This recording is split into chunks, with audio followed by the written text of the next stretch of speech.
صل على سيدنا محمد اللهم صل على سيدنا محمد اللهم صل على سيدنا.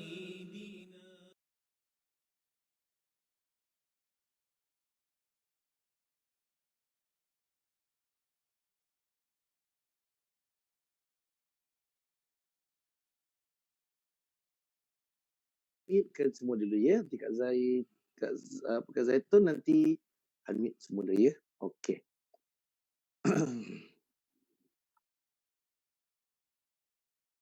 Jadi saya try record dulu. This meeting is being recorded. Bismillahirrahmanirrahim. Alhamdulillahirabbil alamin wa bihi nasta'in ala umuri dunya waddin.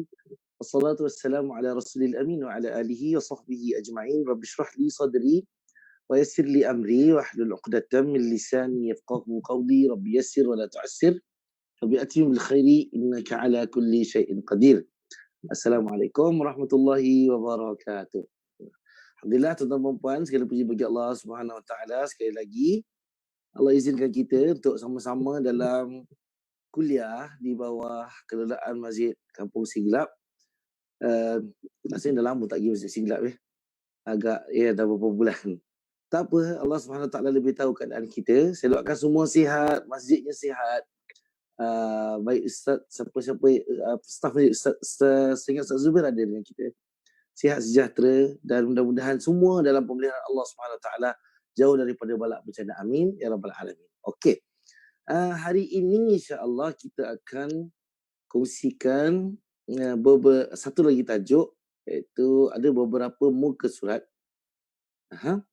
Iaitu bab mengangkat orang, bab nombor 56 ya. Bab mengangkat orang yang terfitnah serta pelaku bid'ah sebagai imam. Okay, ini maknanya nak kata tentang kita lantik seseorang itu menjadi imam dan orang itu sebenarnya bermasalah ataupun dia ada image punya problem.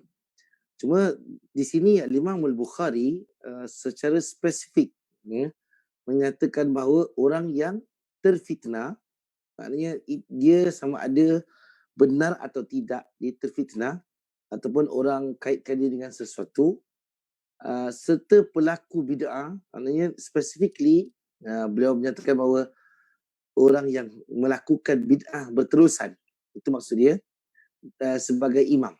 Okey.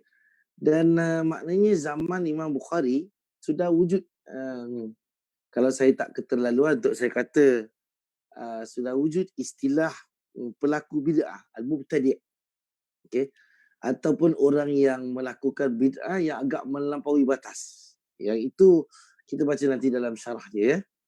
Kak Zaitun, boleh Kak Zaitun unmute your mic. Kita ada beberapa riwayat kat sini. Kita ada satu saja. Ada dua. Al-Abitaj. Okey, kita ada dua. Kak Zaitun tolong saya baca ya. Saya tak nampak baju tarikh tadi. Sila Kak Zaitun. Okey, bab 56 mengangkat orang yang terfitnah serta pelaku bid'ah sebagai imam. Wa qala al-Hasan salli wa alaihi bid'atuhu. Al-Hasan berkata, solatlah dan bid'ahnya menjadi tanggungannya. An Ubaidillah bin Adi bin Khiyarin annahu dakhala ala Uthman ibn Affan radhiyallahu anhu wa huwa mahsurun faqala innaka imamu ammatin wa nazala bika Kak Zaitun kena baca imamu ammatin. Panjangkan A. Imamu ammatin wa nazala bika ma nara wa yusalli lana imamu fitnatin wa nataharraju faqala as-salatu ahsanu ma ya'malu an-nas fa idza ahsana an-nas fa ahsin ma'ahum wa idza asa'u fajtanib isa'atahum wa qala az-Zubaydi qala az-Zuhri la nara an yusalli khalfal mukhan An yusalliya khalfal أن يصلي خلف المخنث Oh, إلا Kak من Zaitan, maaf. La nara ضرورة. an yusalla. Bukan yusalli. Okay. Yusalla. لا نرى. Okay. لا نرى أن يصلى خلف المخنث إلا من ضرورة لا بد منها. Illa min Dari Ubaidillah daruratin. bin Adi, إلا من ضرورة لا بد منها. Ayuh. Dari Ubaidillah bin Adi bin Khiyar bahwasanya beliau masuk menemui Uthman bin Affan radhiyallahu anhu yang saat itu terkepung. Ia berkata, sesungguhnya engkau adalah imam bagi semuanya sementara engkau ditimpa apa yang kita lihat dan solat mengimami kami imam fitnah lalu kami merasa berdosa.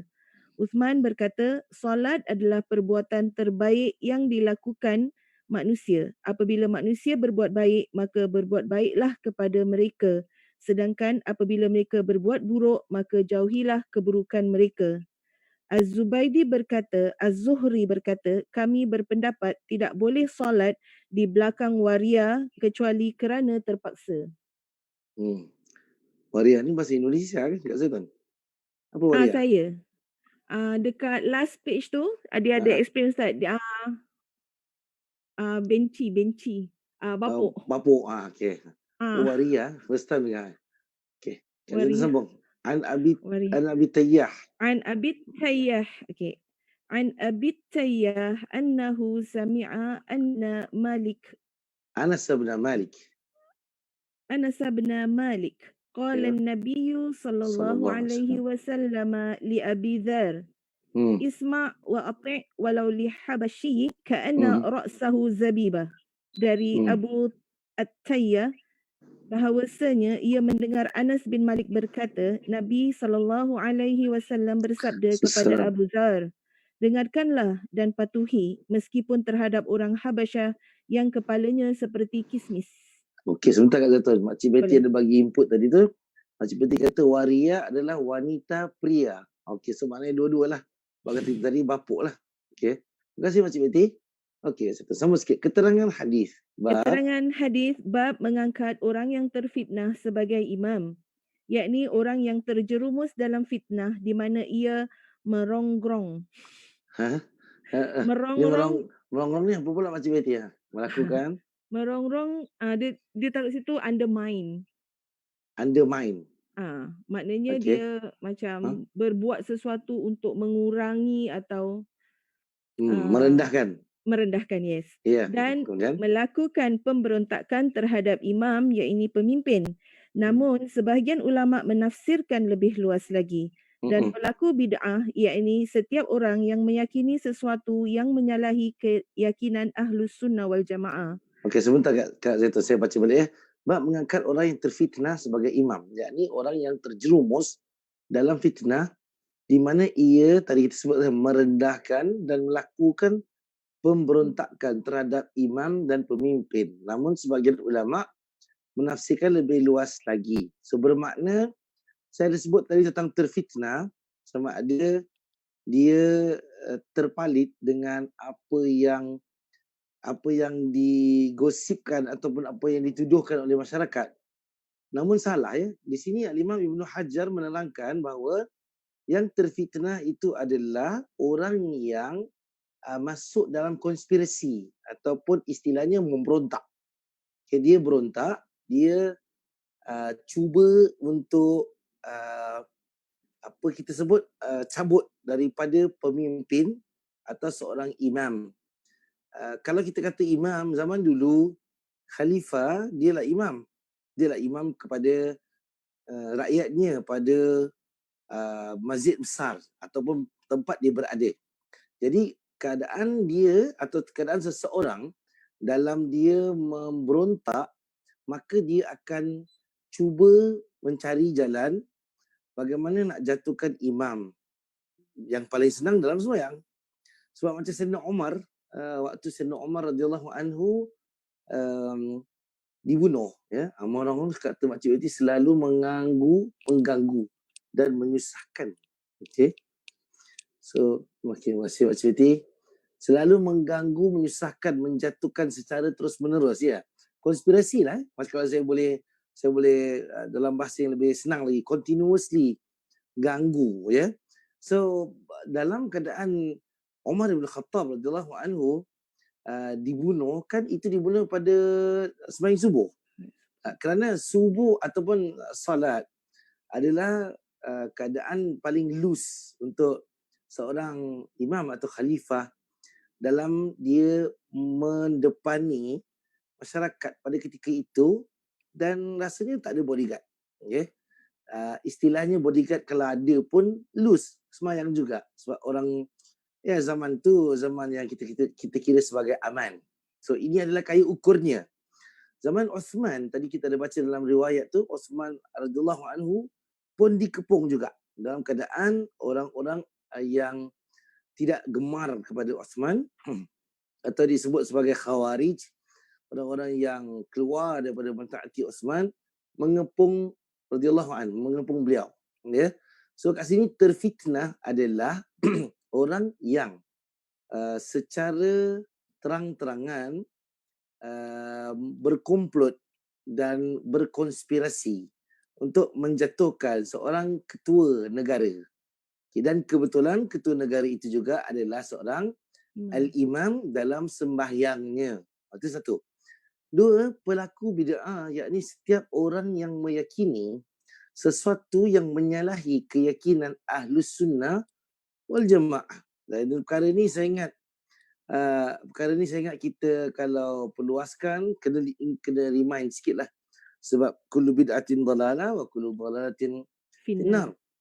Dan setiap perkara yang kita sebut sebagai al-bid'ah ialah sesuatu yang tidak pernah atau tidak punya asas dalam sunnah Nabi SAW, dan perkara tersebut diamalkan, kalau saya boleh tambah, diamalkan seperti mana ia mengambil tempat sunnah.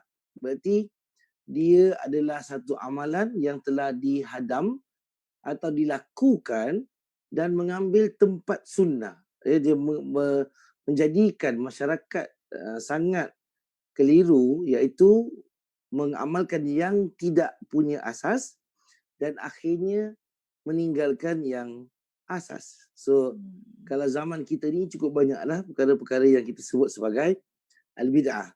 Namun tuan-tuan dan puan, ada juga perkara bid'ah yang dilakukan zaman kita ni, kalau saya boleh buat secara konteks kita, yang tidak diamalkan atau yang dilakukan namun tidak diniatkan ianya sebagai sunnah. Okey, saya contohkan dia, sebab apabila orang melakukan sesuatu dan menyatakan itu sunnah ataupun berkeyakinan itu sunnah, dan dia tidak ada dalam hadis ataupun tidak ada dalam catatan lipatan hadis, itu dipanggil bid'ah. Ya, bid'ah. Selagi mana dia tidak meyakini bahawa perkara itu sunnah atau substitute, ganti kepada satu perkara sunnah, maka itu masih dalam ruang lingkup kita boleh hanya hanya mengingatkan, hanya reminder je untuk dia, dan tidak menentang agak keras, ya. Sebab zaman kita orang memahami bid'ah dengan pelbagai cara untuk keluar dan lepas daripada apa yang dikatakan bid'ah. Saya nak kata gini, ya. Saya nak kata gini, tuan-tuan dan puan-puan. Bid'ah ni satu perkara yang kalau elok sangatlah kita tidak sedikit pun terbabit. Itu lebih senang. Itu lebih aman istilahnya kehidupan kita. Kerana perkara ini sangat dikhawatiri oleh para sahabat, dan perkara ini sangat ditakuti oleh ulama salaf 300 tahun pertama, dan sehingga hari ini ulama akan berwaspada tentangnya. Cuma macam lately, saya bagi contoh senang, ya. Saya ada baca surat khabar yang orang-orang yang dia buat khatam khatam apa tu? Khatam uh, Quran. Ada charge dia, saya baca sekali. Saya terbaca itu ke mana ya? Facebook atau tak silap. Ya. Ada atau kawan saya ada, betul kan? Dia ada hantar saya petikan surat khabar. Yang khatam Al-Quran 30 juzuk di Makkah atau Al-Madinah. Apa tu dengan harga sebenarnya Maulid Rasul dia sebut. Harga 350. Lepas tu ada khatam Al-Quran 30 juzuk dalam satu hari. So ada oleh seorang Al-Hafiz. $500. Ini ada dalam surat khabar. Lepas tu ada khatam Al-Quran 30 juzuk di rumah anda. 1,000. Bayar ni. So perkara seperti ini tuan-tuan dan puan, saya ingat dia tak elok. Saya rasa dia adalah satu perkara yang sangat-sangat ditakuti. Dan saya mengkategorikan perkara ini sebagai bid'ah. Tuan-tuan saya, maaf saya saya save dulu. Okay. Malas. Okay. Okay. Ini Kazaton. Okay. Saya stop sharing sekejap ya. Termasuk pula foto tadi tu. Saya hantar. Okay. Okay. Nah ini fotonya. Ini saya cakap tadi tu. Tuan-tuan abaikanlah muka-muka siapa tu pun. Ada kawan saya, ada bukan. Tapi tak apa-apalah. Kita bukan nak kritik orangnya. Tapi kita nak nyatakan apa yang dipanggil bid'ah. Ini tak salah pun. Tak salah khatam Quran. Ya? Tak salah pun minta apa dia panggil, minta upah daripada pembacaan Al-Quran atau mengambil manfaat daripada Al-Quran. Malah saya pun mengajar Masjid Sigrat bagi duit. Tapi ya ada perkara-perkara yang jika kita jadikan dia satu kelaziman, maka ulama boleh mengkategorikan perkara tersebut sebagai al-bid'ah. Perkara macam ni tuan-tuan dan puan ya, macam khatam Al-Quran 30 juzuk di Makkah dan Madinah. Yang ni tak ada tuntutan, tak ada, Islam tak suruh kita buat khatam Quran kat sana. Lepas tu kita pula disebut anda berhak memberi 10 nama arwah atau orang hidup bagi package ini sebagai hadiah. Siapa tu, dia kata imam muda siapa tu akan mengkhatamkan 30 juzuk Al-Quran di Masjidil Haram dan Masjid Nabawi atas nama-nama yang diberikan. Saya ingat satunya, kita kena ingat Makkah Madinah pun tak ada visa. Jadi siapa yang nak pergi ni saya tak tahulah, ni orang duduk sana. Atau ada package nombor 2 tu, dalam sehari $500 tu anda berhak memberi 20 nama arwah atau yang hidup bagi khatam Al-Quran ini dengan nama-nama yang diberikan. Ustaz sekian sendiri akan mengkhatamkan 30 juzuk Al-Quran atas nama-nama yang diberikan dalam satu hari. Dia tidak akan dicampurkan dengan nama-nama penderma yang lain. This is, saya nak kata, dia terlalu memberatkan keadaan diri sendiri. Dan harganya murah. Kalau tanya saya, untuk Al-Quran, ini kadang-kadang kita seram sikit. Apa disebut dalam Quran sebagai mereka membeli, ishtarau bihi thamanan qalila. Allah kata mereka membeli Al-Quran dengan harga yang sangat-sangat sikit, murah, sangat murah. Samanin bakhsin, dalam ayat lain Allah Ta'ala sebut bakhsin ni dia tak ada nilai, there's no value for it. Kalau kita contohlah ya, ini kalau baju Madam Halimah Yaakob presiden, saya lelong, orang beli $100. Itu ini baju presiden, takkan beli $100. Dan tak ada artis yang jual barang, orang beli harga $5, auction ni RM1, mana ada. So dia agak menghina ya. Satu. Betul ada khatam Quran tu pun bagi package ini, Ustaz sekian, Imam sekian, eksekutif, apa dia akan ke rumah anda untuk mengkhatamkan 30 juzuk Al-Quran diiringi dengan bacaan tahlil dan doa. Semua package ni. Disebut sini apa barakah tertinggi dan apalah rumah anda dengan apa benda khatam Al-Quran 30 juzuk ya. Raikan barakah tertinggi dan apa benda tu. Tuan-tuan dan puan, saya tak pasti siapa organize ni. Saya tak nampak pula. Ni madrasah ke ni? Macam ada apa Al-Arabiah kat atas tu. Ini sepatutnya ditegur ni. Ya. Benda-benda macam ni saya ingat ya mungkin pihak berwenang tidaklah secara direct ataupun tidaklah secara rasminya menegur, tapi saya yakin ada usaha-usaha di belakang. Malah ada juga ramai di kalangan asatizah sendiri pun saya akan menasihatkan perkara-perkara seumpama ini. Ini dinamakan bid'ah. Kalau bid'ah ni, kalau contohlah ya, katalah saya ambil ni, saya padam dulu Katalah muka-muka ni jadi imam kat masjid. Imam pun yang ada imam pun kat situ. Adakah kita nak sembahyang dengan dia? Ataupun tidak? Itu yang nak dibahaskan dalam topik ni. Tapi sebelum saya sampai ke situ, saya rasa adalah baik untuk kita memelihara kesucian amalan atau kesucian satu-satu ibadah yang berbentuk ghaib ataupun dia berbentuk adalah elok tidak melanggar tata susila sunnah dan apa yang Allah Ta'ala tetapkan. Saya tak ambil contoh-contoh seperti tahlil. Tahlil ni ya, sebagian ulama yang tegar akan menyatakan ianya bid'ah. Namun saya memahami masyarakat menyatakan bahawa tahlil ni mereka tak buat kerana sunnah. Tapi mereka lakukan tahlil ini sebagai alternatif kepada pembacaan Al-Quran yang diniatkan hadiah pahalanya kepada si mati. Ini satu.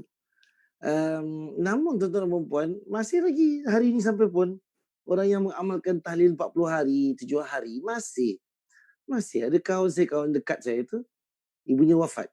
Jadi dia bilang dia memang tak ada ambil peduli sangat lah masalah 7 hari, 10 hari, 40 hari. Kakak ipar dia pula. Dan kakak ipar tu sibuk pula. Yang meninggal tu mak mentua dia. So bukan kita kata tak nak bagi, tapi dia kena hormat waris. Dan tuan-tuan dan puan, kalaulah daripada yang dia belanjakan, sebab dia bayar saya berapa ratus dolar lah ke Masjid Sultan. Okay, itu satu nafkah bagi saya. Mungkin dia derma lah. Tapi banyak lagi amalan sunnah yang lain yang kita boleh amal, yang kita boleh buat. Banyak. Yang saya ingat lebih tepat dan berkekalan. Tuan-tuan di sini, bukan saya nak menunding jari kepada siapa yang buat ataupun apa yang dia buat. Tapi di sini adalah rekomendasi saya kepada amalan yang lebih tepat. Itu maksud saya. Amalan yang Allah redha. Kerana Allah redha pada amalan tertentu, Allah suka pada amalan itu adalah syarat kepada Allah menerimanya. Dan bila Allah menerimanya, dia bakal jadi amalan yang bermanfaat untuk kita di akhirat. Ini sangat penting. Malah ada orang yang tanya saya tentang boleh tak korban untuk siapa si mati atau sudah wafat. Saya kena jawab yang betul. Saya bilang tidak ada pensyariatan korban untuk orang yang telah wafat dan meninggal dunia. Namun ada di sana daripada korban apa yang kita panggil sebagai apa? Memberi makan. Sebab memang daripada berkorban kita perolehi daging. Daging itu kan dibahagi-bahagi. Yang maksud dibahagi-bahagi itu, maka makanlah sebahagian orang dan tak kira dia kaya ke, dia miskin ke, atau yang berkeperluan ataupun tidak. Namun ia dianggap sebagai sedekah. Dan ada dalam hadis Nabi SAW bahawa orang yang sudah wafat, yang kita kata sebagai apa, sudah pun pergi, amal dia putus kecuali 3 perkara dan di antaranya adalah sedekah jariah. So kita kena maklum, paling tidak ada asas macam itulah, paling tidak. Dan banyak lagi yang orang-orang Melayu amalkan. Dan saya tak begitu, bukan kata tak begitu menumpukan kepada amalan mereka yang bid'ah ni. Tapi di samping itu, orang-orang kita masih lagi mengamalkan sihir. Ini lebih besar lagi masalahnya. Saya pernah terbaca ulama-ulama memberi komentar antara dosa dengan bid'ah itu patut dikekang bid'ah dulu daripada dosa. Atas maksud kalau dosa kita tak kekang tapi orang tahu dia dosa. Tapi kalau bid'ah ni kita tak stop atau tak berhentikan dia adalah perkara yang orang ingat dia sebagai satu perkara yang betul. Jadi saya pula, saya tak berpegang demikian. Bagi saya kita cuba atasi. Kalau sihir itu lebih bahaya, parah. Sebab sihir ini ada mensyirikkan Allah SWT. Di samping itu juga, mana-mana yang boleh kita nasihatkan dalam perkara-perkara yang sangat terselah bid'ahnya, maka kita harus jalankan. So, tuan-tuan dan puan-puan, saya faham bila saya bercakap tentang bid'ah ni, ada juga pihak-pihak yang akan cakap ini golongan sekian atau golongan Wahabi istilahnya. Bagi saya terserah yang nak amal. Saya mengajak tuan-tuan dan puan-puan kepada satu satu stand atau prinsip dalam kita beramal. Prinsip ini adalah untuk kebaikan diri sendiri. Terserah, bermakna amal kita yang jawab, ya. Ini kita yang tanggung, kita yang buat, kita yang jawab sama Tuhan. Kalau jangan sampai kita sampai akhirat besok Allah Taala persembahkan atau istilahnya Allah hadapkan kita dengan Allah. Dari waktu itu Allah bukakan lembaran amal kita yang disangka amal kita tu banyak atau istilahnya kita dah buat demikian dan demikian, tapi akhirnya dia tak punya sesuatu yang kekal atau tak jadi tak masuk account, tak deposited in your account. So bagi saya dia sebenarnya balik pada diri sendiri. Terserah. Nah, tuan-tuan perempuan boleh tengok macam-macam penerangan asatizah, hatta yang pelbagai international ada, yang lokal ada, yang kalau tuan-tuan tanya saya, amal ibadat yang kita lakukan kerana Allah Subhanahu Wa Taala itu mesti berlandaskan dua perkara. Satu, dia mesti dia mesti satu amal yang disuruh Allah, ataupun amal yang dianjurkan Rasulullah sallallahu alaihi wasallam. Kalau lebih daripada itu, mungkin perlu kepada ijtihad sahabah atau pendapat para sahabah, dan kemudiannya susul dengan apa yang kita boleh faham dari zaman ni yang kita sebut sebagai apa? Pendapat ulama. Namun pendapat ulama pada zaman ini juga maksud saya pelbagai yang menyebabkan kita lebih keliru. Pak Haji Tarikh, ada tak Pak Haji Tarikh amalan yang jadi khilaf pula kita? Yang dia ni cakap lain, dia tu cakap lain. Ada kan Pak Haji Tarikh? Ada tu Pak, ada. Pak Haji Tarikh unmute mikrofon Pak Haji Tarikh. Mikrofon Pak Haji kena unmute. Saya try tengok saya boleh unmute kan tak Pak Haji? Haji Tarikh Abdul Hamid. Ask to unmute. Yes Pak Haji, tadi unmute. Silakan. Saya Ustaz dulu, Ustaz almarhum Ustaz Zafir cerita. Ustaz Macam-macam Zafir. Ustaz Zafir cerita dulu. Alhamdulillah. Orang ni yang buat-buat, dia orang hantar Buat-buat. macam tahlil besar-besar tu. Akbar. Hantar duit dia tahu. Hantar duit. Kata Ustaz Zafir, apa guna kau? Yang semata kalau satu majlis ni mesti ada, engkau mesti hadir. Kau suruh kau tak hadir, buat apa? Tak guna. Okey.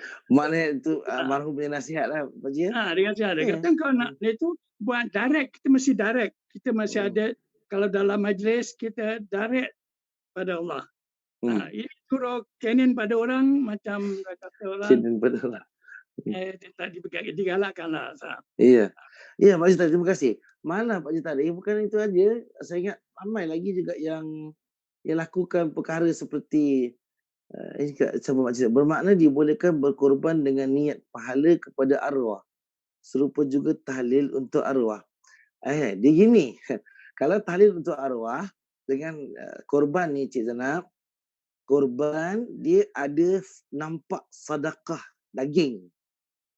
Kita tak boleh menyatakan bahawa sunnah orang dah meninggal dilakukan korban untuknya. Itu tak boleh. Itu bermakna tak betul. Sebab Allah tidak mensyariatkan ibadat kurban atau kita sebut tadi sembelihan kepada orang yang sudah wafat. Tapi kerana kita niatkan untuk dia, maknanya amal tu untuk dia. Dan daging tu physically kita nampak daging tu disedekahkan. Bermakna sembelihan korban itu, pahala berkorban, si mati dah tak ada hak. Tak ada hak maksud saya sebab Allah yang putuskan. Tapi daging yang physically dibahagikan itu nampak dibahagikan. Mana kalau orang tanya ni daging dari mana? Daging korban atas nama sekian-sekian. Nah, tak sama dengan tahlil Cik Zanab. Tahlil dia kita baca. Maknanya niat pahala. Yang kita baca tu, yang kita bagi tu apa? Yang jadi pahala tu sebelah mana? Nah, sebab tu saya kata tadi, saya dalam tone yang lebih soft, saya kata ada orang menganggap sebagai bacaan Al-Quran ataupun kita kata sebagai apa, zikir, doa yang ada tadi diniatkan pahala bacaannya kepada si mati. Namun Imam Syafi'i rahimahullah tidak pernah bersetuju dengan perkara ini. Tidak pernah bersetuju. Ini adalah pendapat tegar daripada Imam Ahmad rahimahullah, iaitu mazhab Hambali lah kalau kita sebut. Dan kata Makcik Betty kat sini, dulu Cik Tarikh pernah cakap, kalau tak buat tahlil selepas kebumikan keluarga kita, macam kita kebumikan kucing. Ni Makcik Betty kacau Pakcik Tarikh. Ini classmate lama ni. Dia dah sama-sama dah lama kan Pakcik Tarikh? Pakcik Betty kan Pakcik kan sama-sama belajar kan? Nah, itu kata tu teringat. Jadi baguslah Pakcik Betty. Adalah orang kata kefahaman yang kita kata berkembang pada Pakcik Tarikh. Pakcik? Orang kata bukan senang kita nak ubah satu prinsip dalam amalan kita. Tuan-tuan dan puan-puan, malah saya ingat banyak lagi perkara-perkara bid'ah yang berlaku seperti mayat nak keluar rumah, yang kita azan, yang sampai hari ini ada orang azan di kuburan, sebab tu jenazah dikebumikan. Malah kalau saya rasa bid'ah yang contemporary, yang antara saya kata bid'ah tapi menurut sebagai ulama tidak bid'ah. Sembahyang apa tu dia panggil, macam sikit hari kita ada COVID-19 punya masjid-masjid ada buat solat hajat lah silap saya, atau solat apa dia panggil al-istighatsah untuk COVID-19 atau sembahyang selepas sembahyang Jumaat. Nah, saya tidak menghalang perkara tersebut. Namun solat hajat atau solat sunnah yang kita nak kata solat hajat tu ulama khilaf tentangnya. Namun adalah elok kalau diamalkan malam. Satu, nombor dua, dalam bentuk solat yang tidak secara jama'i atau bukan secara beramai-ramai. Namun alhamdulillah ada satu dua jalan keluar lah istilahnya. Boleh lah. Cuma saya tak nampak sebab masjid melakukannya terus-menerus pada waktu itu. Sampai dah habis, bukan dah habis COVID. COVID dah masuk CB, baru dah berhenti. Masjid tutup baru dah berhenti.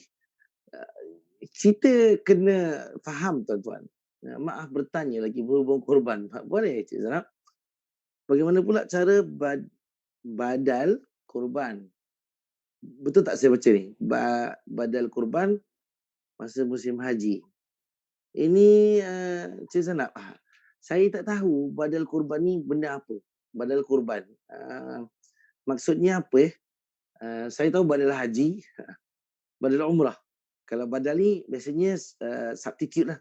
Ataupun menggantikan. Ataupun pengganti. Tapi kalau badal korban, saya tak berapa sure nak letakkan di kat mana. Adakah dia kerana dam? Atau kerana adakah dia memang sebelum ni dia haji atau dia umrah, dia pernah buat silap, ataupun dia macam mana Cik Zainab? Kena terangkan.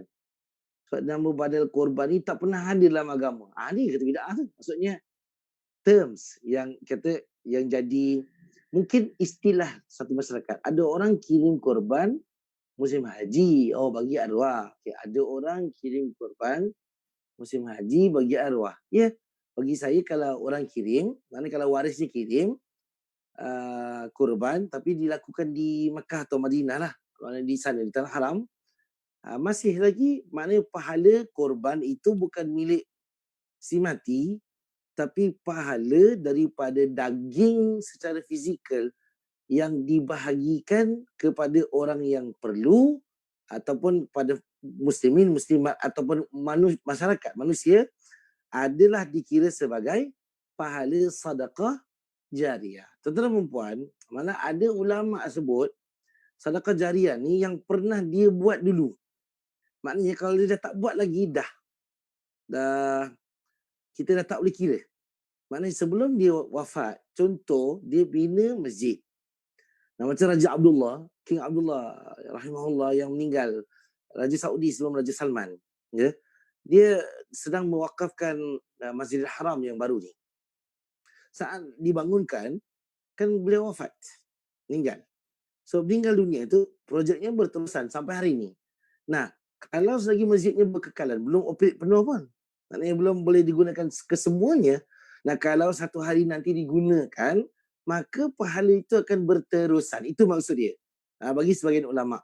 Namun ulama juga melonggarkan bahawa kalau dia sudah wafat dan kita masih lakukan amalan yang berbentuk sedekah jariah ataupun satu pemberian yang bermanfaat, itu masih lagi dikira sebagai amalan yang berterusan untuk si mati. Nah, kat sini dia ada syarat lah tuan-tuan dan puan. Jadi tak boleh sangat terbuka ataupun dia tidak boleh tidak boleh suka-suka. Jadi kita meniatkan daging korban disedekahkan atas nama arwah. Ginilah kalau meniatkan atau gini Cik Zainab, meniatkan atau kita sebut sebagai kita kalau nak korban ni pelbagai. Niat ni kita sama ada nak kasih tahu atau kita nak sembunyi diam-diam aja. Maknanya kalau kita buat korban tu untuk siapa, Allah tahu. Ya. Maknanya kalau kita taruh hamba Allah pun boleh. Kalau kita letak nama dia pun boleh. Tapi kita nak kena tahu dan kita kena jelas bahawa dia tak akan dapat pahala korban. Tak akan. Ini tak akan. Saya bukan menidakkan amal seorang hamba, tapi saya nak kata di sini ialah memang Allah tak bagi privilege tu. Sebab kalau amalan ini boleh berbentuk harta, maka orang kaya yang mati, orang kaya lah masuk syurga. Orang miskin akan susah. Padahal sekarang ni orang mati, kalau gitu raja-raja yang masuk syurga dulu. Kalau gitu dia banyak duit atau dia boleh upah orang semayang untuk dia. Dia ada boundaries, Macam Zainab. Dia ada pagar dia yang kita tak boleh keluar daripada lingkungan tersebut. Jadi boleh niatkan tu nak niat dalam hati boleh, nak niatkan tulis nama boleh. Nah, nama tadi tu kalau kita nak taruh hamba Allah pun boleh. Maknanya kita nak taruh nama betul dia pun boleh, nak taruh almarhum boleh, nak taruh pun boleh. Tapi mesti faham bahawa apa yang kita letak tu siapa pun apa pun dia tidak mendapatkan pahala korban, namun dia dapat pahala apabila disedekahkan, dibagi-bagikan daging-dagingnya. Itu maksud saya di sini, ya. Dan tuan-tuan dan puan, kalau saya saya tidak berasa nak mempanjangkan benda ni, tapi ya ada perkara-perkara yang kadang-kala menjadi amalan zikir kita, ya. Banyaklah macam selawat. Alhamdulillah sekarang faham. Terima kasih. Sama-sama Cik Zainab. Atau Puan Zainab. Saya dalam zikir-zikir ni dia ada macam-macam bentuk selawat. Dia ada macam-macam bentuk istighfar. Dia juga dalam bentuk yang lain. Tuan-tuan, maksud saya yang lain ni macam-macam bacaan. Macam-macam bacaan. Ratib tu kebiasaan yang kita tahu daripada seorang alim membacakannya setiap hari. atau saya tak keterlaluan dilazimi beliau sehari semalam. Maknanya ataupun benda yang dilakukan oleh seorang alim. Jadi perkara ni memang kita maklum, ya, boleh buat. Cuma, kat sini cuma dia. Apabila seseorang beramal dengan amalan seperti ratib ABC, saya tak sebut ratib apa-apa ya. Kadang-kadangnya kita sebagai pengamal, kita meletakkan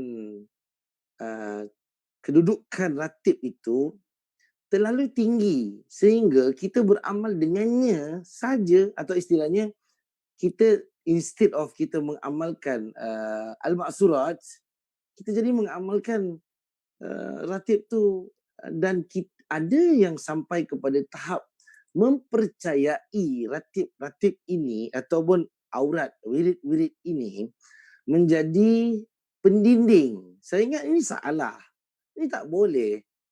Pendinding mesti datang daripada ayatul Quran ataupun daripada sunnah. Nah, itu pun kalau ayat Quran dan sunnah, hadis katalah Nabi baca zikir atau Nabi baca doa, sampai kita ni jadikan tangkal istilahnya, ataupun kita jadikan apa, satu amalan kebal misal, jauh daripada segala bahaya. Itu pun ulama tegur. Bermakna kita kena faham, kita amal ke tidak amal, kalau Allah nak lindung, ya memang Allah lindung. Dia tidak jadi satu masalah kalau Allah nak kata Allah akan protect. So kita kena maklum. Apa lagi kalau kita mengamalkan beberapa zikir. Yang saya tengok, maaf saya sebut di sini, ada orang mengamalkan beberapa zikir, macam mana istilahnya? Istilahnya gini, zikir yang disebut nama syekh ataupun disebut, saya cakap senang, seru. Dia menyeru nama-nama guru dan sebagainya. Dan ada yang memang sudah beriktikad atau mempercayai bahawa gurunya datang bukan bersatu, bersenyau. Senyau macam tak elok pula bunyi. Dia jadi satu, ya. Dia jadi mendampinginya dalam badannya. Saya ingat tuan-tuan, ini lagi ada unsur-unsur gaib yang guru-guru tu sudah wafat. Kita pun maklum, orang sudah wafat, jangan diseru-seru keluar. Nanti keluar jadi puntianak susah. Kalau jadi puntianak tak apa juga. Kalau keluar tuan-tuan nanti jadi fitnah. Maka saya ingat kita kena selamatkan. Kalau kita sayang guru kita kena selamatkan dia daripada segala bentuk wacana atau wadah yang berbahaya kepada akidah seperti ini. Tuan-tuan dan puan, bid'ah ni bahaya dia kat mana? Okey, bahaya dia adalah, ni saya rasa paling bahaya. Dia ada macam-macam, tapi ada satu perkara yang kita nampak dia sebenarnya gini. Dia sebenarnya menggantikan sunnah. Itu bahaya. Menggantikan sunnah ni bermakna orang tak interested lagi pada sunnah dan orang akhirnya melakukan amalan yang kita cadangkan atau yang kita bawa tu sehingga mendarah daging dan orang tak pernah tahu sunnahnya apa sebelum ni. Ini sangat bahaya. Kerana dalam Islam, kalau namanya sunnah itu lenyap, hilang, maka kedudukan agama juga akan tergugat. Dia akan jadi sembarang atau dia jadi asal boleh dalam agama, maka kita tidak terselamat seperti mana agama Nasrani, Christianity, Yahudi itu digodam atau diolah oleh penganutnya dalam mereka beragama. Sebab itu hari ini tuan-tuan Yahudi, bila Allah sebut waladdallin, ghairil maghdubi alaihim waladdallin, itu kan satu Yahudi, satu Nasrani. Kan? Ad-dallin Nasara, orang yang sesat, sebab mereka tukar agama mereka harfian. Bila saya sebut harfian, exactly sampai ke huruf ditukar. Maknanya dia bukan hanya tukar teks, dia tukar sampai huruf. Bermakna kalau boleh, saya tukar jadi tidak boleh. Boleh mati, saya akan tukar sebagainya, ya. Manakala al-Yahud, mereka dimurkai Allah, apa tadi Cik Zainab sebut kat sini, ada dengan erti berbaiat, seperti seorang ustaz akan baiatkan satu ayat. Ya, baiat itu bermakna berbaiat ni asal dia Pak Zainab, baiat asal dia adalah janji setia. Janji setia itu sebenarnya kepada ketua negara atau kepada imam, atau kita kata ketua kepada urusan agama. Mufti kita Nazruddin, Dr. Nazruddin, waktu naik jadi mufti pun tak ada pun disuruh baiat. Tapi kena hantam adalah sebab COVID-19. Tapi dalam keadaan ini, saya tengok ya, walaupun kita tak ada baiat secara fizikal, secara jelas, tapi penerimaan itu ada. Penerimaan itu ada, iaitu mentaati, ya. Apa irsyad, fatwa, sebenarnya kita kena akur sebab kita dalam keadaan minoriti. Orang minoriti dia memang tak punya banyak pilihan, ya. Macam Betty tanya, bagaimana pula kedudukan orang yang memulakan bid'ah dan menyebarkannya? Adakah dia akan menjana dosa berganda-ganda memikul dosa pengikut bid'ah tersebut? Yes, Makcik Betty, terima kasih. Ini dia tidak memikul dosa orang yang lakukan. Sebab Makcik Betty, bagi saya, orang yang lakukan tu, contohlah saya ajar satu yang salah atau bid'ah. Kemudian Makcik Betty amal, semua orang dalam Zoom ni amal. Contoh ya. Semua yang dalam Zoom ni amal. Ijazah mungkin kat situ. Betul. Kat situ kata mungkin ijazah katanya, bukan bai'ah. Yang tepat tadi untuk Makcik Zainab tadi ya. Maksud kita dalam Zoom ni ada 32 orang. So saya ajar satu perkara, 32 orang amal. Dan perkara itu dikategorikan sebagai al-bid'ah. Nah, saya tidak menanggung dosa setiap pelakunya. Sebab setiap pelakunya punya agama yang timbang taranya adalah akal dan kita punya jalan untuk faham. Okey. Namun saya terima penularannya. Dia punya efek kepada penularannya, ya. Kata Nabi SAW, man sanna sunnatan hasanah falahu asyru amsalihah. Wa man sanna sunnatan sayyi'ah falahu wizruha atau falahu mithlu dhalik. Mana siapa yang mencetuskan, yang invented ataupun yang created sunnah yang tidak elok tadi tu, sunnah sayyi'ah, atau istilah sayyi'ah ni pelbagai, tentunya boleh ditafsirkan salah satu masuk di bid'ah lah. Maka dia menanggung seperti yang dilakukannya. Bermakna memang secara fizikal Makcik Betty, saya tak pasti, saya tak lagi jumpa ulama kata setiap apa yang si A ajar, B, C, D buat, setiap kali dia buat tu kita tanggung. Namun penularan wabak tu, risikonya, kalau radiusnya makin besar, saya cover makin besar dia punya bahaya dan saya makin bermasalah dalam nak menyelesaikannya. So, perkara ini tuan-tuan dan puan, saya meyakini bahawa walaupun bukan satu-satu tanggungannya, tapi cukup dosanya besar atau cukup dosanya hebat. Hebat. Kalau kita nak tanggung dosa sendiri pun tak habis. Apatah lagi kalau saya nak tambah dengan saya kena tanggung akibat atau radius daripada akibat ataupun berapa besarnya penularan itu menjejas. Okay? Saya tengok macam ada kat TV. Ada ini saya tak berapa minat sangat lah tuan-tuan dan puan. Apa dia panggil? Apabila ada orang ajarkan ayat Quran pada semua perkara dalam hidup ni. Nak pandai baca ni, nak tu baca ni. Dalam Al-Quran bukan untuk untuk apa ya? Jampi serapah. Senang cakap. Al-Quran ni, value Al-Quran itu harus diteliti. Itu baru betul Al-Quran. Itu tadabbur. Ataupun kita amati, fikirkan, renungkan atau pelajari. Al-Quran kalau dibaca-baca kat bibir aja, saya bukan menafikan mukjizat Al-Quran pada banyak perkara. Tapi kalau sampai ada pengkhususan, suami nakal baca apa, anak nakal baca apa, kalau orang gaji datang, tak nak dia macam-macam, kita baca apa. Takkan sampai Indonesia ayat Quran. Hampir mustahil saya rasa. Hatta dalam pergerakan-pergerakan tertentu, macam ada sikit hari diorang suruh baca time COVID tu, diorang kata baca je sekian ayat dia boleh. Kita mempersendakan Al-Quran. Dia bukan jadi satu amalan yang menampakkan Al-Quran itu sebagai tempat rujukan atau tempat kita memahami agama. Masalah kata baca betul kat sini betul-betul tersebut diajarkan oleh sebagian asatiza. Betul.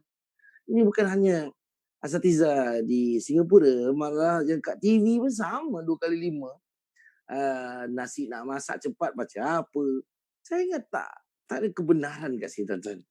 Kalaupun mungkin dia satu petua yang diamalkan oleh sebahagian orang, kita kena jelas dalam waktu kita menerangkan. Dia tak boleh kalau gini bacanya gini. Kalau adik-beradik mula bersengketa, nak baca gini. Adik-beradik bersengketa tu kenapa? Silaturahim kena jaga. Itu dalam Islam.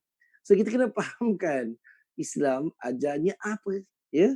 Jadi adalah salah dalam kita meletakkan ayat-ayat Quran atau beberapa zikir yang tidak dianjurkan atau tidak pernah diajarkan kepada kita.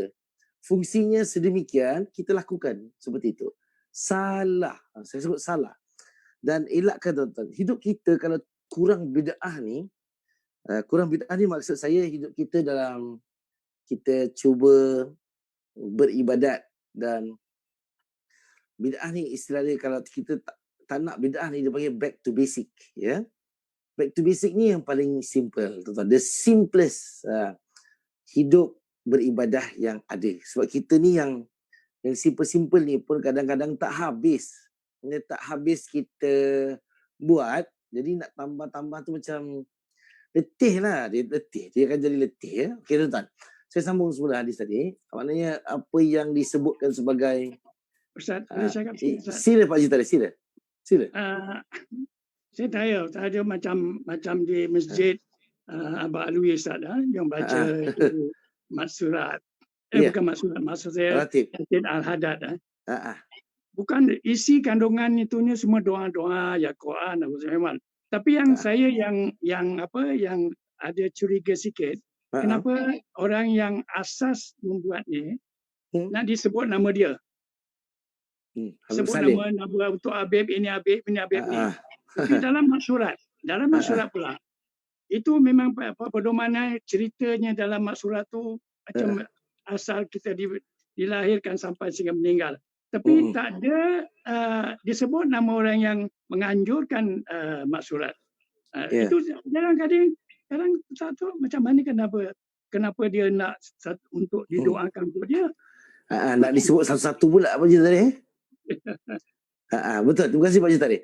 Ini kalau banding maksurat kan Pak Haji Tarikh, saya ingat tak ada pula Nabi nak suruh baca untuk Nabi sekian-sekian.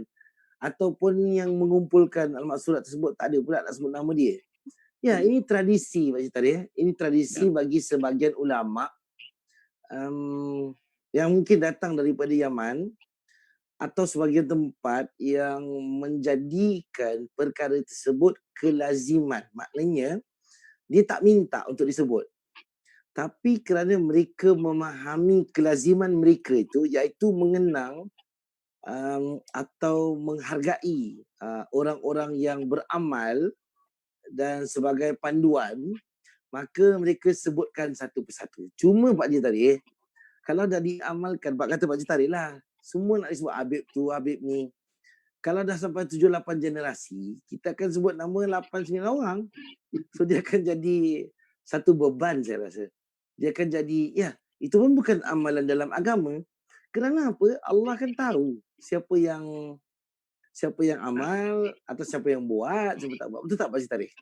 Ya, Ustaz. So bermakna baik kita sebut ataupun tidak, ataupun kita umumkan ataupun tidak, yang penting Allah tahu. Yang Allah tahu itu lebih penting daripada apa yang kita perlu tahu, kan Pak Haji Tarikh? Nah, Ya, itu Ustaz. perkara yang lebih asas. Bagus juga Pak Haji Tarikh buat tentang perkara ni atas maksud untuk kita sama-sama berfikir lah. Bagus Pak Haji Tarikh fikir sampai situ. Maknanya kalau lepas ni pun, kalau Pak Haji Tarikh wakaf masjid lah kata. Ada benda-benda yang Pak Haji Tarikh wakaf. Saya ingat, tak perlu pun nak jalan tu sebut Pak Haji Tarikh. Kan tetap pahala Pak Haji Tarikh dah dapat sama. Ni Abang Roslan tanya soalan tu tadi kat situ. Bagaimana doa naik kenderaan? Ya, pasal doa naik kenderaan macam mana Ustaz? Okey. Pasal doa naik kenderaan itu sunnah. Subhanalladzi sakhkhara lana hadza wa ma kunna lahu muqrinina wa inna ila rabbina lamunqalibun. Hatta dalam hari itu ada dalam sesi tadabbur saya, Ustaz Taufik ada terangkan tentang sakhkhara. Sakhkhara ni asal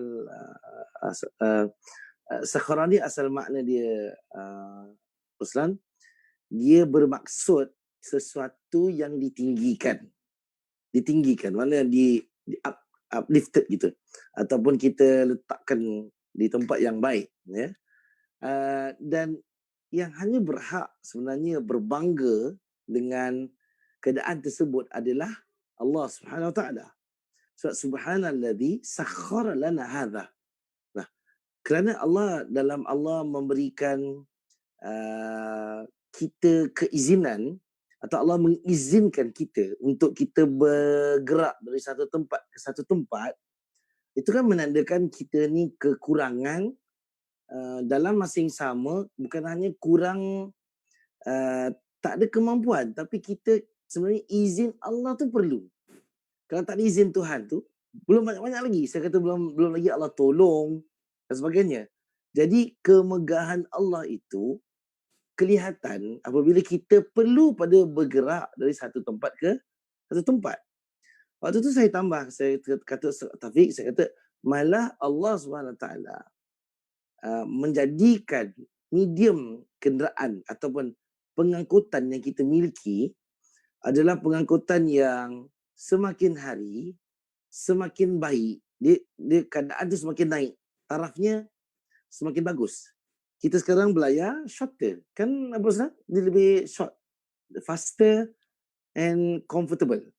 Kalau bandingin sama dulu, kita perlu kalau pergi Makkah dari Madinah 2 minggu, tu naik unta atau jalan kaki. Kalau jalan kaki lambat sikit lagi, 20 hari, 2 minggu atau 20 hari. Nah kalau berkenderaan itu 2 minggu. Sekarang pula, kita cuma 6 jam, 7 jam. Bas sekarang ada wifi. Sekarang bukan biasa-biasa. Saya dengar bas SBS kita pun, SMRT, Tower Transit ke, itu ada USB cable yang semakin hari Allah tambah dia punya kedudukan, kemuliaan. So kat situ doa tadi itu sangat bersesuaian. Ustaz. Itu memang doa naik kenderaan yang diamalkan dan disuruh untuk kita beramal dengannya pada semua yang kita naiki lah. Alhamdulillah Rabbil Alamin. Okay? Okay. Tuan-tuan, saya balik pada hadis ni ya. Kak Zaitun ambil sekejap. Waqala al-Hasan. Ni maknanya sampai pada hukum. Maknanya jika seorang itu pelaku bid'ah atau seorang itu berkonspirasi untuk berkomplot untuk menjatuhkan seorang imam. Sila Kak Zaitun. Dan pelaku Al-Hasan berkata. Okay. Qala al-Hasanu salli wa alaihi bid'atuhu. Al-Hasan berkata, salatlah dan bid'ahnya menjadi tanggungannya. Riwayat ini telah disebutkan beserta sanadnya oleh Sa'id bin Mansur dari Ibnu Al-Mubarak dari Hisham bin Hasan bahawa Al-Hasan ditanya tentang hukum solat dengan bermakmum kepada orang yang suka melakukan bid'ah. Maka Al-Hasan berkata, solatlah di belakangnya dan bid'ahnya menjadi tanggungannya. Imamul ammatin. Imam bagi semua. Ya. Imamu ammatin. Imam bagi semuanya, yakni bagi seluruh jemaah kaum muslimin. Dalam riwayat Yunus dikatakan wa antal imamu, dan engkau adalah imam, yakni pemegang kekuasaan tertinggi. Wa nazala bika ma nara, sementara engkau telah ditimpa apa yang kita lihat, yakni pengepungan Uthman telah dikepung. Okey, sebentar Kak Zaitun. Maka tadi kalau mengikut Al-Hasan di sini berkata bahawa Al-Hasan di sini pastinya Al-Hasan Al-Basri, tuan-tuan dan puan. Dalam riwayat ini telah disebutkan beserta sanadnya oleh Sa'id bin Mansur bahawa disebutkan di situ solat dengan bermakmum kepada orang yang suka melakukan bid'ah, maka solat di belakangnya dan bid'ahnya menjadi tanggungannya. Bermakna dalam keadaan kita sembahyang berjamaah adalah tidak wajar untuk kita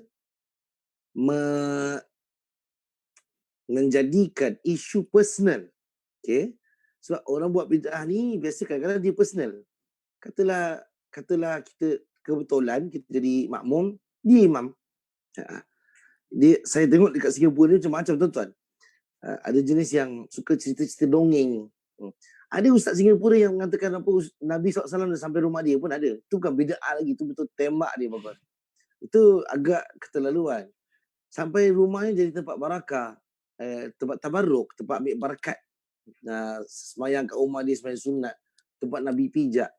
Ini sudah keterlaluan. Nah, katalah orang ni, dia jadi imam, semayang Jumaat lah kata. Kita berhati nak semayang belakang dia. Nah, jawapan dia adalah semayang aja, tak masalah. Isu personal adalah isu personal. Namun apabila kita berjamaah, dalam kita melakukan tuntutan fardu ini berjamaah, maka solat saja tanpa perlu menilai. Nah, maka saya pernah sebut sebelum ni, saya kata walaupun orang Syiah jadi imam di hadapan kita, ataupun orang yang diragui agamanya, macam tuan-tuan tengok kat Malaysia sikit ada isu di negara jiran, ada isu tentang orang-orang yang saya ingat ada satu isu lah di kumpulan tertentu yang jadi imam, maka diragui akidahnya, ya. Itu tak silap saya kes apa sekarang ingat tak sekarang? Ada tak kes kat Malaysia dia orang ragui dia punya kewibawaan jadi imam kerana akidah. Saya tak ingat isu dia apa, tapi ada kes.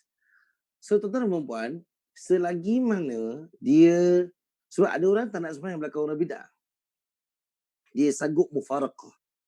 Saya ingat ini salah. Ini salah. Kerana kita maklumi ulama dulu bila sebut ahli bid'ah ni, dia bukan macam ahli bid'ah kita sekarang tau. Ahli bid'ah kita sekarang ni kalau hidup sama ulama dulu, mungkin dah jatuh tahap apalah, Allahuaklam, saya tak tahu. Tapi nak kata di sini bahawa kecederaan bid'ah itu di waktu dulu sangat minimum. Namun dilihat sebagai satu pengamalan yang menyinggung sunnah. Apalagi zaman ni. So bermakna tidaklah kita menjadikan isu personal itu ataupun perwatakan beliau begitu kepada isu dalam sembahyang fardu. Kalau tuan-tuan tanya saya, satu dua orang, ada yang saya agak keberatan nak sembahyang di belakang dia. Keberatan tu macam, ya, nak sembahyang ke tidak istilahnya. Kerana orang-orang macam ni dia bukan hanya menyebarkan bid'ah tuan-tuan. Dia juga orang yang mana macam nak Cik Zainab kata setuju, mungkin dia dari kaum Syiah dengan karakternya. Tidak juga, Syiah saya masih okey lagi. Saya bukan kata Syiah saya okey kerana Syiah ni kafir, kita setuju. Tidak, tak semua Syiah kafir. Dan kita tak boleh tahu orang tu Syiah atau tidak kecuali kita pernah dengar dia sebut sesuatu. Masalahnya sekarang ni di Singapura, ada juga yang mengatakan dia Ahlus Sunnah wal Jamaah. Bukan hanya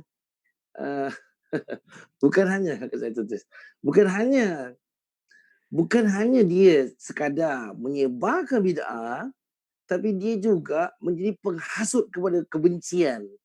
Maknanya disuruh benci orang ini, disuruh benci orang itu. Saya rasa ini tidak ada moral, tuan-tuan. Saya lebih kepada tidak mahu atau tidak selesa nak bermakmumkan beliau seorang dua ni atas sebab moral. Dia bukan sebab akidah dia apa. Saya tak kisah. Banyak juga orang yang berakidah pelbagai tapi dia personal. Tapi ni kalau babitkan semua orang masalah. Dia sembahyang malam, semua orang kena sembahyang malam. Dia sembahyang siang, semua orang kena sembahyang siang. Matilah. Dia pakai baju hitam, semua baju hitam. Dia pakai belangkon, semua orang nak pakai belangkon. Matilah. So kita tak ada, ini paksa nama dia. Tapi saya Alhamdulillah, walau demikian, sekali dua je dalam bertahun-tahun kena sembahyang belakang beliau lah. Cuma saya kena sembahyang sebab saya kena dahulukan syariat Allah lebih daripada apa yang saya kata sebagai tuntutan diri saya atau keperluan diri nafsu saya. Itu salah kalau saya penuhi, ya. Bermakna tuan-tuan jangan yang mana ada sebahagian asatizah ataupun ulama yang akan just tuan-tuan tinggalkan, ya. Tapi saya cadanglah tuan-tuan untuk kita elakkan daripada syahwat sangka ataupun kita mungkin menjadi menjadi apa? Terpalit dalam isu-isu melabelkan ataupun mengkategorikan. Adalah baik untuk kita ignore benda-benda tu, just sembahyang aja. Selagi mana sembahyangnya masih sama, iaitu dengan tahiyat awalnya, tahiyat akhirnya, rukuk sujudnya sama, tanpa ada perubahan-perubahan tertentu, nah, lepas sembahyang bangun aja. Sebab kadang-kadang macam-macam lepas sembahyang ni. Malah saya juga tak selesa dalam beberapa majlis. Dia bukan hanya sembahyang, beberapa majlis yang sedekah Fatihan itu macam-macam dalam list. Yang sekian Nabi Muhammad, lepas tu Sayyidina Ali sama cucu-cucu baginda. Keluar pula imam itu, imam ini, sampailah kepada Syekh Abdul Qadir Jilani. Sampai pada, ini terlalu banyak. Saya agak tidak selesa. Namun tuan-tuan, dalam majlis-majlis seperti ini bolehlah kita jalan. Tapi dalam salatul jamaah saya kira kita tak punya banyak pilihan, ya. Kemudian kat situ sebut tadi, bacaan tadi, imam bagi semuanya, yakni bagi seluruh jamaah kaum muslimin. Dan waktu tu saya nak apa? Sekejap saya baca, sehubungan dengan topik berimam, bagaimana hukumnya solat jika tak pasti imam tu seorang waria atau seorang papuk, ya. Kalau tak pasti Cik Janab, tak payah cek. Kalau keluar suara dia garau, dah faham dia lelaki dah sudah. Tapi kalau tengok-tengok jumpa kat pasar malam, dia make up lepas tu, masih suara yang sama, cara yang sama. Kita pun terpanggil, khabar Tok Imam, itu masalah. Maksudnya kalau di depan, saya agak, satu kaedah yang saya bagi tuan-tuan, adalah, saya nak kata gini, tidak perlu tengok sangat siapa kat depan tu. Adalah elok untuk tidak busy atau kita tidak sibuk untuk memastikan siapa kat depan. Tak penting. Yang penting tuan-tuan judge benda-benda yang common sense lah. Suaranya, pakaiannya, atau sebab ada imam suara macam perempuan halus, ada juga. Pakaiannya, penerimaannya, atau sebab beliau jadi imam, itu tak jadi isu. Sebab kita kadang-kadang kita pergi tempat orang, kita bersafir, kita driving, kita berjalan sampai di tempat-tempat yang kita tak familiar. Nah, hatta kalau tak familiar, orang ramai sembahyang dengan dia sembahyang. Sebab kita tak, mustahil orang ramai akan setuju kalau Sajjad jadi imam. Iskandar, kalau Sajjad jadi imam, sah tak sembahyang? Tak jumpa pula nak ambil mikrofon tu. Tiba pula tak jumpa. Sajjad tak ada suara, tak ada. Tak ada suara? Tak mute lah. Mana terlepas tu? Cakap Sajjad semua hilang. Tak ada mic ke? Dia keras pula, jadi tanggang. Senyap tu. Okay, tak ada. Kesan tu dengar suara Iskandar? Tak ada. Tak ada. Dua saksi.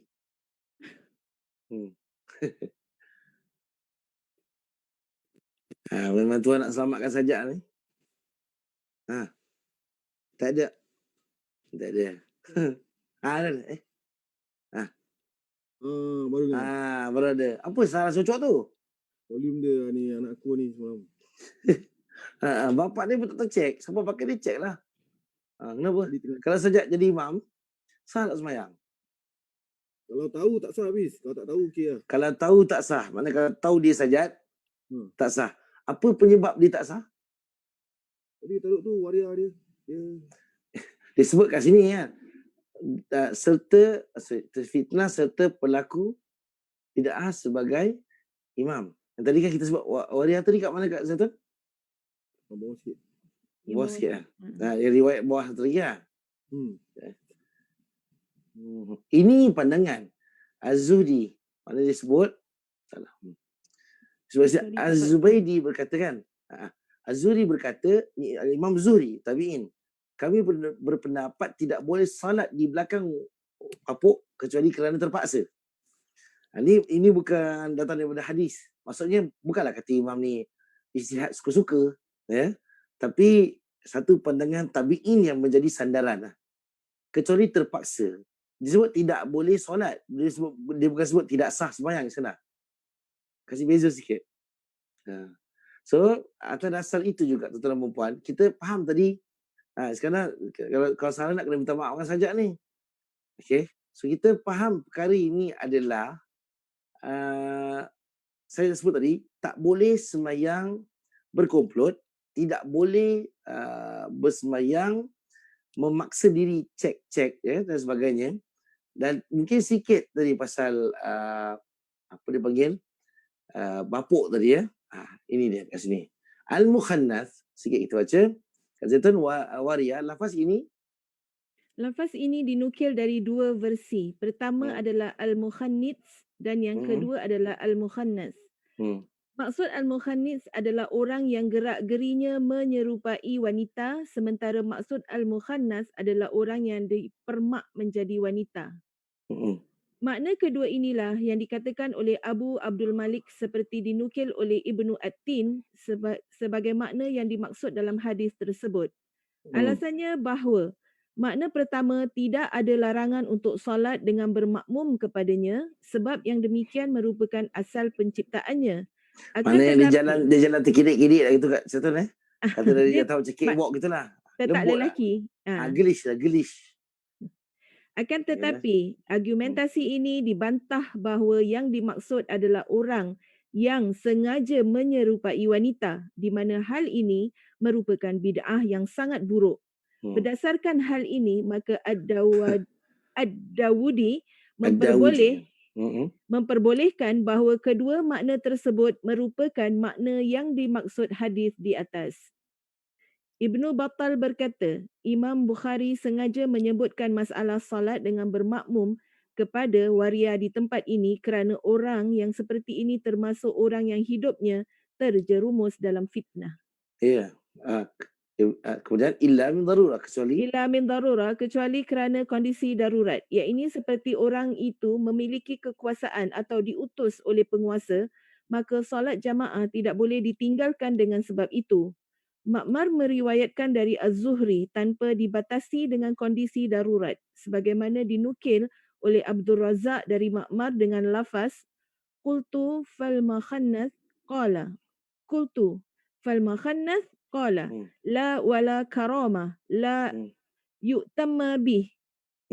Aku bertanya, bagaimana dengan waria? Az-Zuhri menjawab, tidak ada kemuliaan baginya dan tidak boleh pula bermakmum kepadanya. Akan tetapi pernyataan ini difahami berlaku dalam kondisi yang normal. Ya, tuan-tuan dan puan, kalau saya jawab sekali jawapan untuk Cik Zainab tadi adalah Iskandar, jaranglah orang yang berpakaian menyerupai wanita ni, atau kita kata dia bapuk betul lah, dia keluar masjid jadi bapuk pakai perempuan, balik masjid dia jadi imam. Jarang sangat dia jadi imam. Tapi tak mustahil untuk zaman ni. Sebab zaman ni bapuk pun pergi umrah pakai telekung. So bermakna kita pun maklum yang sampai kepada solat jemaah sebelum tarawih pun dia pakai telekung. Bermakna bapuk hari ni bapuk warak lah, bapuk baik lah. Bapuk tapi baik. So dosa bapuk dia tu, makna dia bukan gerak-gerinya, tapi dia sehingga kepada berpakaian seperti wanita. Atau dosa atau lelaki atau perempuan yang berpakaian seperti lelaki. Ini bukan hanya bid'ah tuan-tuan dan puan. Ini dia panggil maksiyah. Ada satu level dosa yang kita tak boleh tidak pastikan dia tak terjadi. Na'udzubillah.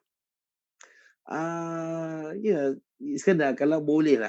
Kalau memang dia terkenal, saya nak kata sini, dia bukan hukum tau. Dia bukan hukum sah ke tidak sah.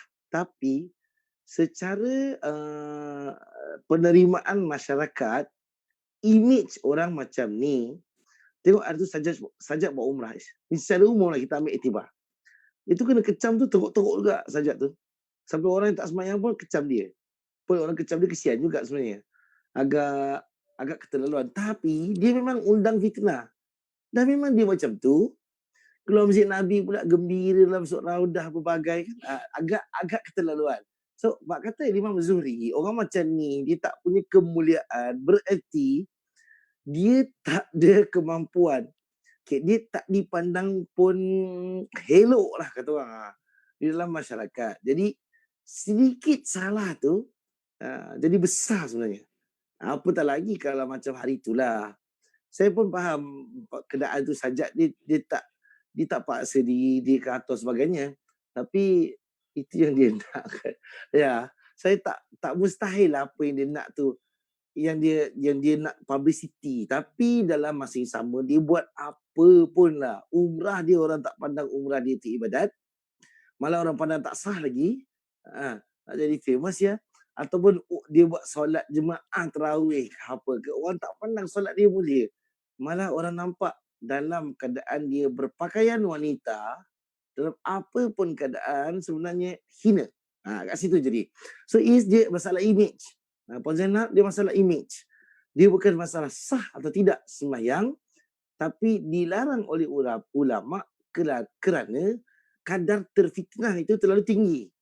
Mana kadar terfitnah itu kepada tahap nak accept sembahyang dengan dia tu pun tak boleh. Betul.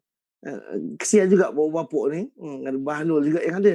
Masa saya Bahlul ni, maaf, dia tak bijak pula. Dah lah bapuk. Otak pun bapuk juga. So istilahnya, kalau otak dia lelaki ke perempuan lagi betul. Tapi istilahnya dia tak mampu. Ini zaman fitnah lah ya. Atau zaman dulu pun fitnah juga. Dalam pada keadaan pertimbangan tak betul lah tu jadi bapuk tu. Kalau jadi betul dia tak jadi gitu. Atau jadi butch lah, istilah jadi lelaki ya. So saya kata kat sini, tuan-tuan, dia tak sampai masalah hukum. Dia sampai pada masalah image-nya aja sudah tidak boleh diterima dalam apa menjadi imam atau menjadi orang-orang yang di hadapan. Tuan-tuan dan puan-puan, saya ingat walaupun hadis ni kita tak baca syarah dia habis ya, tapi kita dapat lihat apa yang Imam Bukhari berpendapat bahawa kalau kita permasalahan pilih imam ni ataupun permasalahan menjadi makmum ataupun isu menjadi makmum kepada seorang imam. Makmum adalah, ni saya kasih prinsip dia yang mudah. Makmum adalah orang yang datang untuk berjamaah dan dia dalam keadaan simple. Saya kata simple.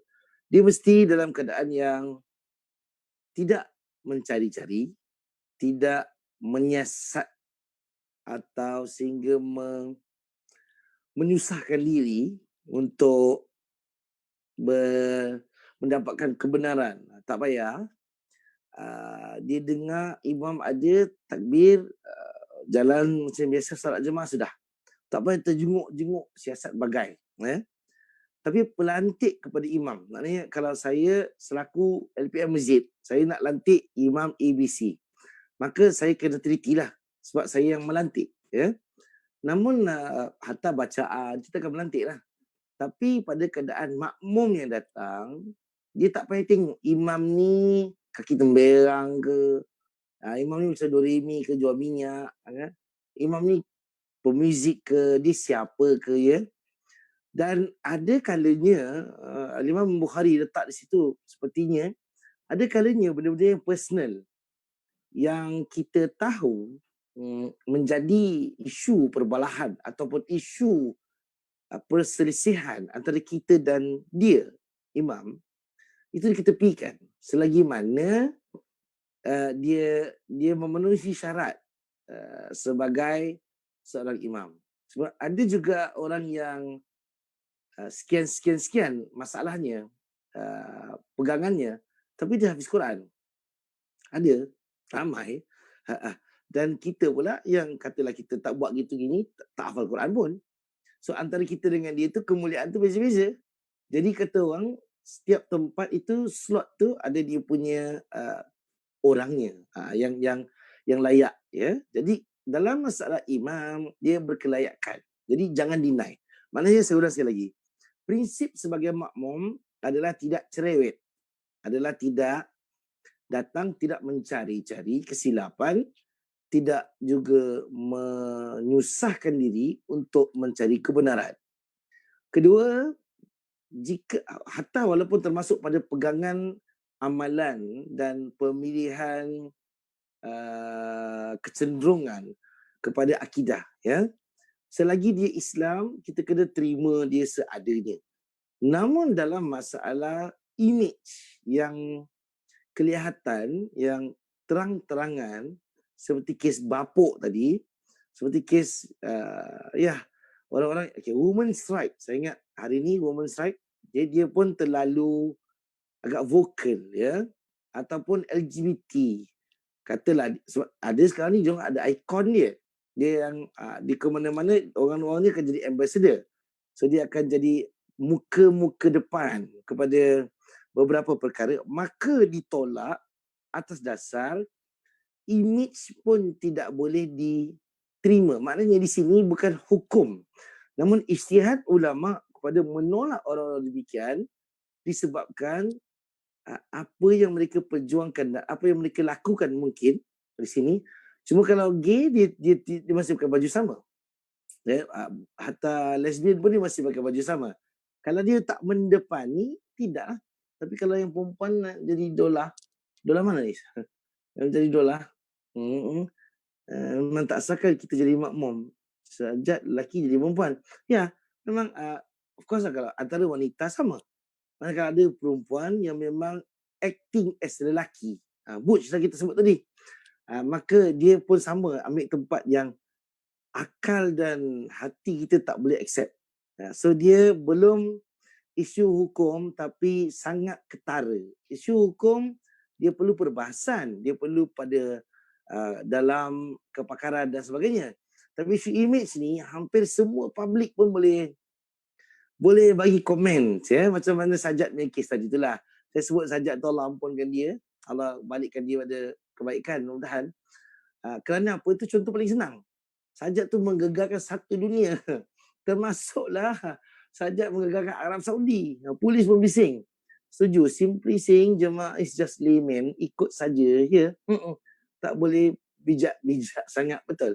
Saya setuju. Kecuali pada isu tadi, isu image yang ketara sangat berubah ataupun ada movement yang menolak atau tegar, tidak menerima kepada pandangan-pandangan tertentu. Okey, tuan-tuan dan puan, saya lagi 2 minit saya nak kena stop sebab sekarang ni masjid apa dia panggil, Masjid Kampung Siglap minta saya habis pukul 1 sebab ada urusan kuliah yang lain. Kenapa Pak Cik Tarikh? Saya lambai tapi tak on microphone. Saya nak cakap sikit, Ustaz. Ya. Kadang yang pada yang ini satu situasi, saya ceritakan saya pengalaman di Masjid Mutakin. Ya.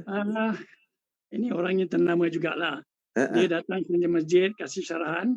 Dia bawa dia punya semua dia punya jemaah-jemaahnya berlori-lori kan. Kadang kita yang ada sana, yang asal, ini jemaah-jemaah yang kelakuan yang tak betul. Dia tolak kita. Habis dah cukup gitu. Habis satu penghabisan tu, ni ustaz ni, lampu mati ya. Dia mau peluk-pelukkan. Apa ni? Lampu mati dia peluk-peluk. Peluk-peluk apa ni Pak Cik Tarikh? Peluk-peluk. Lepas dah bagi salam dah apa, dah bagi doa. Peluk-peluk. Apa ni? Tapi lampu mati? Ini Ustaz. Siapa matikan lampu? Tak tahu siapa yang matikan lampu. Mesti dia yang membawa mesti ada arahan lah. Kan? Jadi saya kata macam mana ni, bid'ah juga kan ni. Kalau dia peluk dalam masjid, kalau yang bukan sengit punya tak apalah Pak Cik Tarikh. Kalau sengit punya kena cekik dia. So maknanya ya terfitnah lah maksud Pak Cik Tarikh kat situ. Ya, saya ingat kita pun kena faham tuan-tuan ya. Bukan Pak Cik Tarikh tadi tentang apa? Ya, orang datang apa dia panggil Pak Cik Tarikh conquer tempat kita. Conquer tempat kita ya. Atau istilah dia bukan kita punya, bukan dia punya. Sama-sama kena behave sebenarnya. Ya. Terima kasih Pak Cik Tarikh. So tuan-tuan dan puan, saya sebab saya kata tadi, Masjid Siglap sebab ada acara. Kemudian, jadi saya diminta habis jam 1. Jadi sebenarnya dah terlajak pun 10 minit. Jadi saya ingat, ya Kak Zaitun? Last Ustaz, pasal Nah, tadi yang Kak Betty cakap pasal ya. seseorang yang menganjurkan bid'ah, adakah Mm-mm. dia memikul beban ataupun memikul dosa-dosa orang yang melakukan. Hmm. Tapi kan ada hadis tentang mandalla ala khairin kan, bagi siapa yang Fahuwa menunjukkan kafa'ili. kebaikan. Betul. So dia berbeza lah Ustaz. Dia tak, maksudnya yang dia tunjukkan tu adalah bid'ah, tapi orang kalau menunjukkan kebaikan maka dia akan mendapat kebaikan daripada pelakunya. Betul. Dan kebaikan tu Kak Zaitun, adakah dia kebaikan 1+1 ataupun 1+ seakan 1? Ulama khilaf masalah ni. Maksud saya, kalau bab positif, kita boleh secara gembiranya menyatakan bahawa ya mudah-mudahan dapat yang sama. Tapi kalau perkara-perkara dosa ni, seperti mana Allah melazimi, kita eloklah melaziminya juga. Kerana dosa ni Allah lewatkan pencatatannya. Catatan di buku kita kanan dan kiri ni, atau malaikat raqib sama atid, atau Allah bertanggungjawabkan kepada kita.